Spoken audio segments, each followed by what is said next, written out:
এই মুহূর্তের সবথেকে বড় আপডেট, যদি আপনাদের নাম ফাইনাল ভোটার লিস্ট অথবা সাপ্লিমেন্টারি ভোটার লিস্ট থেকে বাতিল হয়েছে, ডিলেট লিস্টে রয়েছে, নাম আপনার বাতিল হয়েছে, তাহলেও আপনি কিন্তু ভোট দিতে পারবেন।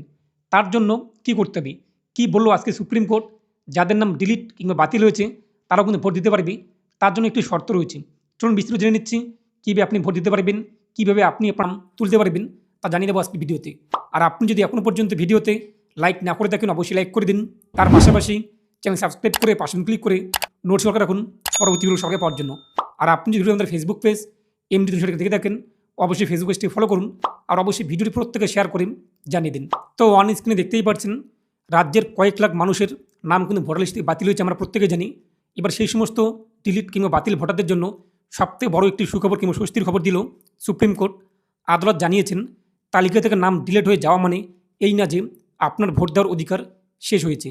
যদি ভুলবশত বা কোনো গাফিলতির কারণে আপনার নাম বাদ গিয়ে থাকে, তবে ট্রাইব্যুনালের মাধ্যমে আপনি সেই অধিকার ফিরে পেতে পারেন। মূলত নতুন নিয়ম অনুযায়ী প্রার্থীদের নমিনেশন জমা দেওয়ার শেষ দিনই কিন্তু ভোটার তালিকা লক অথবা ফ্রিজ করে দেওয়া হয়। এরপর কিন্তু আর নাম তোলা কিংবা বাতিল কিন্তু হয় না। তবে এবার সুপ্রিম কোর্ট বিশেষ ক্ষমতা সংবিধানের 142 ধারা প্রয়োগ করে বাদ পড়া ভোটারদের আরও একবার কিন্তু সুযোগ দিচ্ছে। এর জন্য শর্ত একটাই, আপনাকে ট্রাইব্যুনাল থেকে ছাড়পত্র পেতে হবে। ইতিমধ্যে আপনারা যাদের যাদের নাম বাতিল হয়েছে আপনারা অনলাইনে আপিল করেছেন ট্রাইব্যুনালে কিংবা অফলাইনে আপনারা দরখাস্ত জমা দিয়েছেন, সেই ট্রাইব্যুনালের কথাই বলা হচ্ছে। একটাই শর্ত, আপনাকে ট্রাইব্যুনাল থেকে ছাড়পত্র পেতে হবে। অর্থাৎ যাদের নাম ভোটার তালিকা থেকে বাদ পড়েছে তাদের পরিচয়পত্র এবং জরুরি কাগজপত্র নিয়ে সংশ্লিষ্ট ট্রাইব্যুনালে যেতে হবে। সেখানে গিয়ে প্রমাণ করতে হবে যে আপনি ওই এলাকার সঠিক ভোটার এবং আপনার নাম ভুল করে কাটা হয়েছে। আপনার প্রমাণ দেখে বিচারক বা অফিসাররা যদি সন্তুষ্ট হয়ে থাকে আপনাকে ভোট দেওয়ার যোগ্য বলে রায় দেবেন, তবে আপনি কিন্তু এই সুযোগ পাবেন। অর্থাৎ আপনি যে আপিল করেছেন ট্রাইব্যুনালে, তো আপনাদের কিন্তু সেখানে যেতে হবে আপনার ডকুমেন্টস নিয়ে। যখন আপনার সেটা যদি সব কিছু ভেরিফাই হয়ে যায় এবং বিচারক কিংবা অফিসাররা যদি মনে করে যে আপনি একজন যোগ্য ব্যক্তি, তখন আপনার নাম কিন্তু এই যে ফাইনাল লিস্ট সেখানে উঠে আসবে।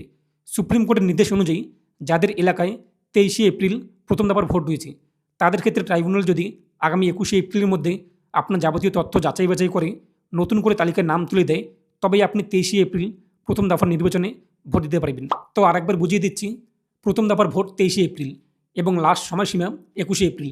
তার মানে এটা না যে আপনাদের 23শে এপ্রিলের পর আর আপনাদের নাম উঠবে না, তখন কিন্তু নাম উঠবে, কিন্তু 21শে এপ্রিলের মধ্যে যে সমস্ত ডিলিট ভোটারের কাজ সম্পন্ন হবে এবং নাম তোলা হবে তারা কিন্তু 23শে এপ্রিলে ভোট দিতে পারবে। অর্থাৎ 21শে এপ্রিলের মধ্যে যে সমস্ত ডিলিট ভোটারের কাজ হয়ে যাবে, যাদের এক কথা ইতিমধ্যে ডিলিট হয়েছে তাদের যদি কাজ হয়ে যায় ডকুমেন্ট যাচাই থেকে শুরু করে এভরিথিং বিষয়গুলো, তারা কিন্তু 23শে এপ্রিল ভোট দিতে পারবে। এরপর বলা হয়েছে একইভাবে যাদের এলাকায় 29শে এপ্রিল দ্বিতীয় দফার ভোট হয়েছে তাদের ক্ষেত্রে ট্রাইব্যুনাল থেকে নাম তোলার শেষ সময়সীমা হলো 27শে এপ্রিল।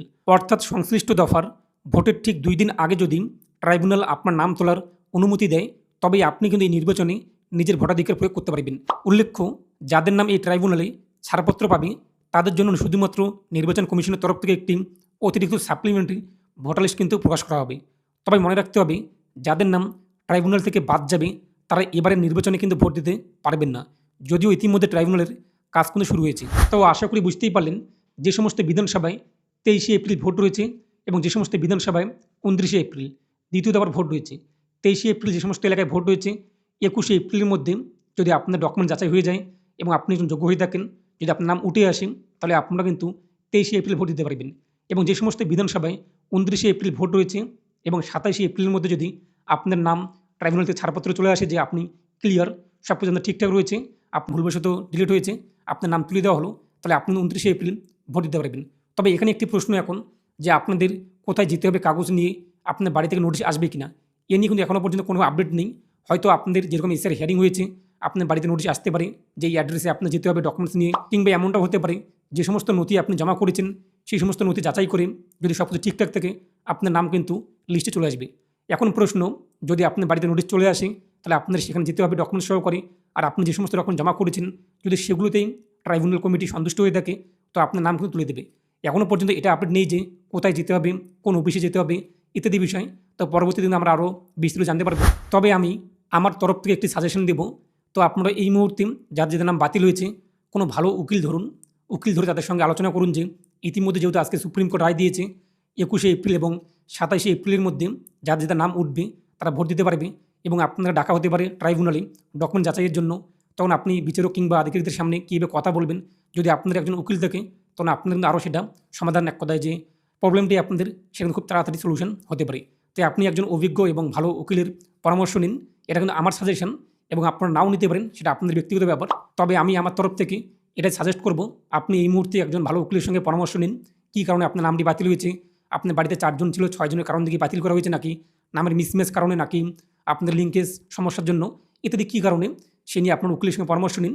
যেহেতু ইতিমধ্যেই সুপ্রিম কোর্ট রায় দিয়েছে 21শে এপ্রিলের মধ্যে প্রথম দফা যে সমস্ত জায়গায় ভোট হবে, যাদের যার নাম উঠবে তারা কিন্তু ভোট দিতে পারবে। দ্বিতীয় দফায় 29শে এপ্রিল ভোট, 27শে এপ্রিলের মধ্যে যদি নাম উঠে যায় দ্বিতীয় দফার সেই সমস্ত বিধানসভার লোকরা ভোট দিতে পারবে। তবে এটা না যে 29শে এপ্রিল এবং আপনাদের যে 23শে এপ্রিল তারপর আপনাদের আর নাম তোলা হবে না, তখন কিন্তু নাম তোলা হবে। তবে এই মুহূর্তে ভোট দেওয়ার আগ মুহূর্তে 21 এবং 27শে এপ্রিলের মধ্যে যাদের নাম উঠবে তারা কিন্তু ভোট দিতে পারবে। আর আমরা কিন্তু 21শে এপ্রিল অথবা 22শে এপ্রিল অথবা 27শে এপ্রিল অথবা 28শে এপ্রিলের মধ্যে নতুন একটি লিস্ট পেয়ে যাবো, অতিরিক্ত ভোটার তালিকা। সেই ভোটার তালিকা আপনি কীভাবে ডাউনলোড করবেন সেটা আমি আপনাকে জানিয়ে দেবো। সেই লিস্টে যদি আপনার নাম থাকে তখন আপনারা কিন্তু ভোট দিতে পারবেন, এবং এর পরেও কিন্তু নাম তোলা হবে। যাদের নাম উঠবে না তারা কিন্তু এই মুহূর্তে আসন্ন বিধানসভায় ভোটদান করতে পারবে না। তো এটা আপনি দেওয়া ছিল, এই নিয়ে আপনার মতামত কমেন্টে পেশ করুন। আর অবশ্যই ভিডিওটি প্রত্যেকে শেয়ার করে জানিয়ে দিন। তো প্রত্যেকে ভালো দেখুন এবং সুস্থ থাকুন।